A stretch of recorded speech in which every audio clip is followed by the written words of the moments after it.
Just a few days ago, President Trump announced what he called Liberation Day as he implemented a wide range of reciprocal tariffs. I talked about these tariffs in my last video, and I wanted to continue that discussion a bit more. The White House says that this move will roll back the unfair trade practices that have been ripping off Americans for decades. How might this bold strategy work out? What are the potential risks and rewards? Well, let's think about it. From the outset, it's going to mean massive new taxes on the goods and raw materials Americans and American companies buy from many other countries.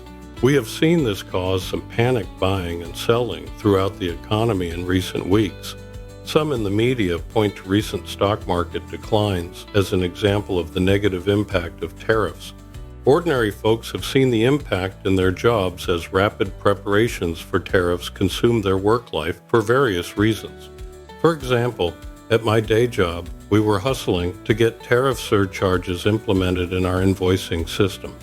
The Trump administration was quick to dismiss concerns expressed in the media as fake news, and maybe they have a point, given the amount of bias and misleading coverage they've given them over the past 10 years. However, could those concerns be more than the anti-Trump rhetoric that's been constantly aimed at him? Are they getting some grains of truth in their warnings about these new tariffs? Maybe they have some good points, but they also tend to support the status quo, which, as the Trump administration correctly points out, have taken advantage of American generosity since the late 1940s. Perhaps the best explanations of the negative effects of tariffs on the economy comes from the Austrian school of economic thought and similar libertarian-leaning figures such as Thomas Sowell. As they see it, tariffs, like all other taxes, increase costs on producers that, in turn, gets passed on down to other producers and eventually consumers. As you might guess, this new cost of production is the biggest problem for the companies operating right at the margin of what a good or service has value to consumers. For a company operating on the edge of profitability, anything that raises the cost of production could tip them over into the position where they cannot stay in business, or at the very least have to drastically cut staffing. If they raise prices, they'll lose customers, because people aren't willing or able to pay more for their product. But on the other hand, if they keep charging the market price, they lose money because their costs are now higher than their revenue. At some point, these companies will have to stop offering the product they're losing money on. When that happens, supply of that product will fall. But American consumers will continue to want the products they've been consuming in mass quantities for decades. What do you think a drop in supply without a drop in demand means? That's right, it means that prices will rise. And prices rising means what? That's right, inflation. The situation at hand is that domestic suppliers cannot come in to fill the gap with untaxed resources without drawing them away from other, perhaps more highly valued uses. Basically, the shortage can be shifted around but not eliminated as long as the tariff remains in place. This means the prices will have to be higher than they would have been without the tax. There's just no getting around that. And all the tariffs other governments put on American goods in response to Trump's policy plan will cause the exact same effects in their own countries, most likely worse ones.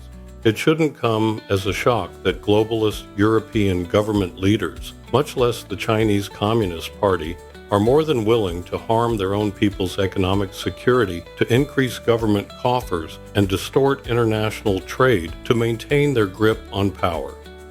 As I mentioned in my previous video on tariffs, ideally they should end their tariffs since it would benefit their citizens while disarming Trump's policy to some degree, but it doesn't appear that they'll take this route. Some optimistically suggest that Trump is actually using this policy to negotiate towards a world without, or with at least minimal, tariffs. Maybe so, especially since a world without tariffs is, of course, a good deal for almost everyone who isn't a grifting politician or a rent-seeking big corporation. But perhaps Trump should have considered other methods for American leverage that would have had less economic impact on Americans. For example, What if Trump had signaled a plan to cut off all economic and military aid to Europe, including pulling the U.S. entirely out of NATO unless the EU governments ceased their tariffs on American goods? As for China, what about continuing the policy of reducing loopholes in economic support, which they continue to receive as if they were still a struggling third world country? That kind of approach would have probably worked just as well. And even if these policies didn't relieve tariffs, the American people would be relieved from paying the lion's share of a lot of mostly outdated policies. With a tariff-heavy strategy, we Americans can expect to be hit with higher prices for the entire negotiation period, maybe leading into a period of dreaded stagflation. The best thing we can hope for is a very short negotiation period that ends well with a reduction of tariff taxation. But what might be the unforeseen consequences of this policy if it stretches on for months or over a year? We saw how badly the Biden administration was hurt by rapidly rising prices during their term. It was perhaps the leading cause of the Democrats losing control of the government.